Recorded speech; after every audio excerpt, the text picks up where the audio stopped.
और ईरान के हमले पर इजराइल के पीएम का बयान सामने आया। बेंजामिन नेतन्याहू ने कहा कि ईरान ने बहुत बड़ी गलती की है, ईरान को इसका अंजाम भुगतना होगा, हमले की बड़ी कीमत चुकानी होगी। तो जिस तरह से हम आपसे कह रहे थे कि लगातार क्या कुछ रिएक्शन है उस पर भी नज़र बनी हुई है, और अब ये बयान बेंजामिन नेतन्याहू का सामने आया। उन्होंने कहा कि ईरान ने बहुत बड़ी गलती की, ईरान को अंजाम भुगतना होगा, हमले की बड़ी कीमत चुकानी होगी। तो पूरा मिडिल ईस्ट इस वक्त कहीं ना कहीं एक बड़े धमाके से लरज़ रहा है।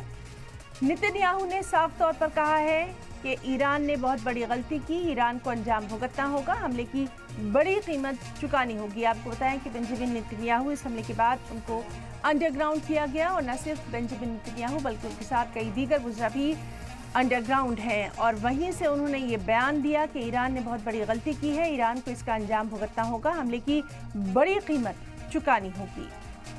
तो लगातार ईरान और इजराइल के हालात पर नज़र बनी हुई है।